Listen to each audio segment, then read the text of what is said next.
सबसे पहले जान लेते हैं तत्सम तद्भव शब्द कौन से होते हैं। तो तत्सम की बात की जाए तो संस्कृत के वे शब्द जो बिना किसी परिवर्तन के ज्यों के त्यों बोले जाते हैं तत्सम शब्द कहलाते हैं। तो यहाँ पर सिंपल मैं आपको बताता हूँ, जो संस्कृत हमारी पहली लैंग्वेज थी उसके शब्दों को यदि हम आज भी ऐसे ही बोलते हैं तो वो कहलाते हैं तत्सम शब्द।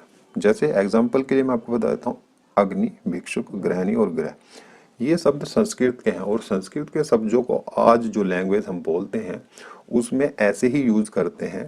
तो जैसे आग बोलते हैं, आग को यदि हम आग ना बोलकर अग्नि बोल देंगे तो वो हो जाएगा संस्कृत का शब्द, तो वो कहलाता है तत्सम।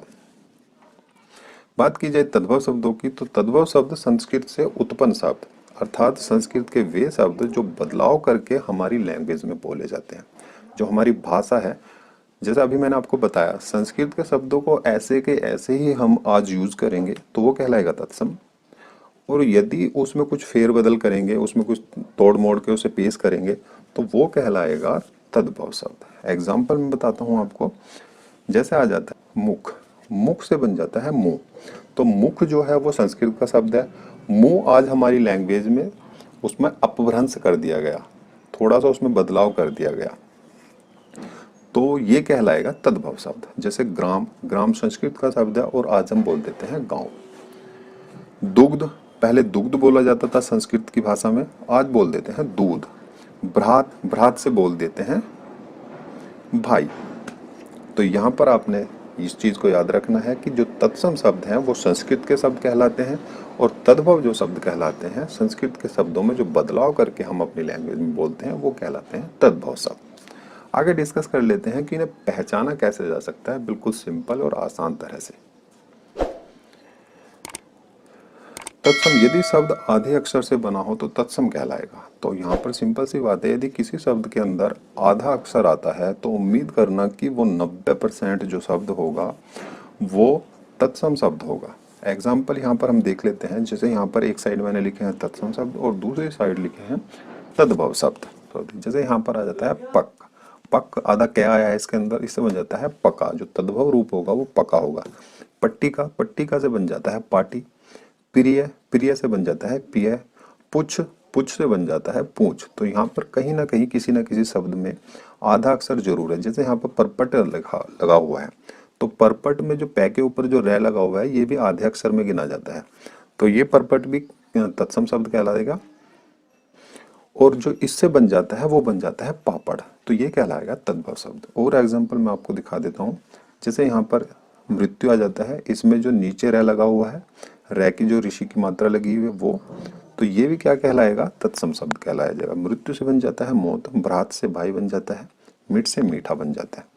तो मैंने काफ़ी सारे एग्जाम्पल यहाँ पर डाले हैं जो आपको पीडीएफ में बिल्कुल फ्री में मिल जाएंगे, आप वहाँ से डाउनलोड करके इसकी प्रैक्टिस कर सकते हो। आगे देख लेते हैं कि और किस तरीके से इनको आसानी से पहचाना जा सकता है। अब जान लेते हैं तद्भव शब्दों की पहचान बिल्कुल आसानी से कैसे की जा सकती है। तो सदैव तद्भव शब्द कौन से होते हैं, तो यहाँ पर मैं आपको एक आंकड़ा देता हूँ, जिस शब्दों के ऊपर चंद्र बिंदु लगी होती है वो शब्द सदैव तद्भव होते हैं, और आप इन्हें बिल्कुल आसानी से पहचान सकते हो। 4 ऑप्शन यदि आपको मिलते हैं और उसमें कोई सा ऑप्शन ऐसा होता है जिसके ऊपर चंद्र बिंदु लगी होगी, जैसे ऊंट, कुआ, कांटा, कुआरी, गांव, या इनमें से कोई भी शब्द होगा तो वो आप बिल्कुल आसानी से लगा सकते हो, वो शब्द क्या होगा, सदैव तद्भव ही होगा।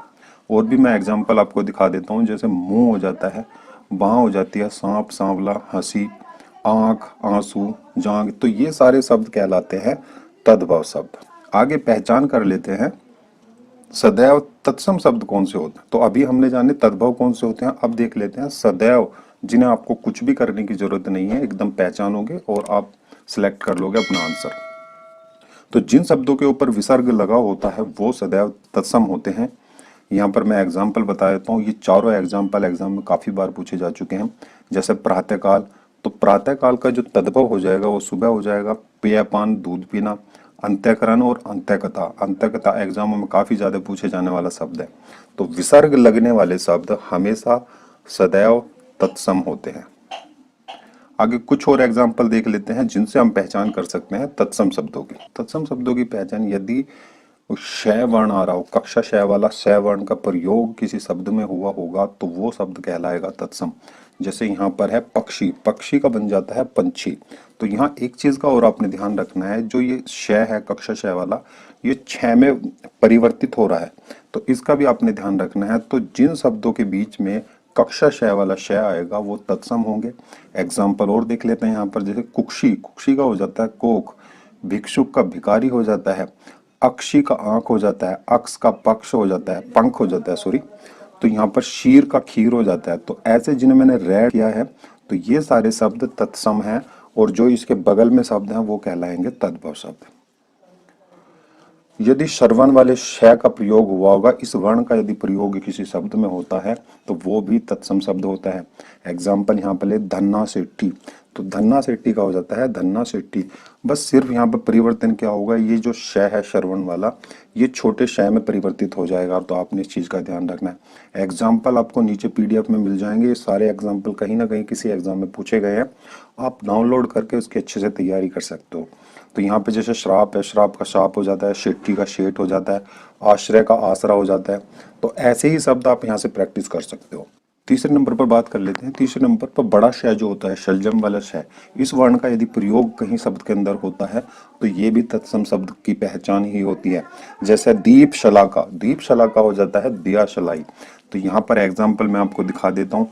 जैसे शलाका, शलाका का शलाई हो जाता है, श्यामल का श्यामला हो जाता है, शून्य का शून्य हो जाता है, सप्तसती का सत्सई हो जाता है, शिर का सिर हो जाता है। तो यहाँ पर भी आपने एक चीज ध्यान रखनी है, ये जो शय है ये छोटे शय में कन्वर्ट हो रहा है।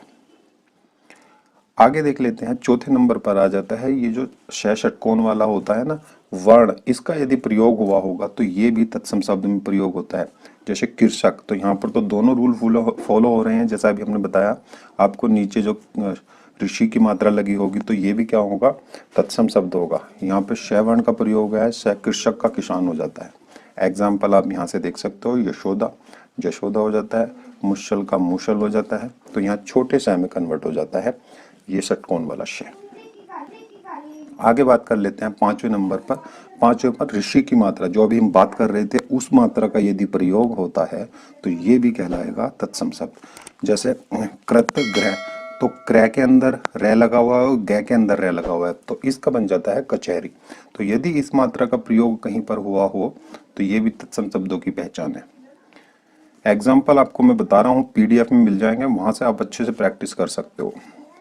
आगे आ जाता है रै की मात्रा का यदि प्रयोग हुआ हो। रै की मात्रा जैसे यहाँ पे निंद्रा, दै के अंदर जो नीचे छोटा रै लगा हुआ है, रै की मात्रा का प्रयोग हुआ है, तो इसका भी प्रयोग होता है तत्सम शब्दों में।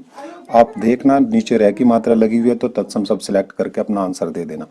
तो यहाँ पर निंद्रा का हो जाता है नींद। और एग्जाम्पल और मैं दिखा देता हूँ आपको, यहाँ पर परहर का पहर हो जाता है, तो ग्राम का गांव हो जाता है, ग्रीष्म का गर्मी हो जाता है, ग्राहक का गाहक हो जाता है, ग्रंथि का गांठ हो जाता है। तो ऐसे वर्ड आप पीडीएफ से अपनी प्रैक्टिस कर सकते हो। लास्ट में आ जाता है वै का प्रयोग हुआ। तो यहाँ पर ये 90% का हो जाता है कि यदि वै वर्ण आ रहा होगा बीच में तो हो सकता है कि वो शब्द तत्सम हो। जैसे यहाँ पर आ जाता है वर्षा का, वर्षा का होता है बरसात। तो यहाँ पर भी आपने एक चीज याद ध्यान रखनी है, जो वै वर्ण होता है, वै का जो यदि हम तद्भव रूप बनाएंगे तो उसमें वै का बै हो जाता है। जैसे वर यात्रा का बारात हो जाता है, विवाह का ब्याह हो जाता है, और वट का बट हो जाता है, विद्युत का बिजली हो जाता है, वक का बगुला हो जाता है। तो आपने ध्यान रखना है यदि वै आ रहा है और हमने तद्भव रूप बनाना है तो वै का बै कर देंगे। तो यहाँ पर आपने सिंपल समझे हैं कि इन ट्रिक को लगाकर आप आसानी से किसी भी तत्सम तद्भव शब्द को मात्र 2 सेकंड में सेलेक्ट कर सकते हो। आपने 1-2 बार और प्रैक्टिस करनी है, नीचे पीडीएफ मिल जाएगा, उससे आपकी अच्छी प्रैक्टिस हो जाएगी। तो उम्मीद करता हूँ कि ये वीडियो आपको पसंद आई होगी। यदि पसंद आई है तो लाइक और शेयर करना ना भूले। मिलते हैं नेक्स्ट वीडियो में संधि के साथ, बिल्कुल ट्रिक से आसानी से सिखाऊंगा। धन्यवाद।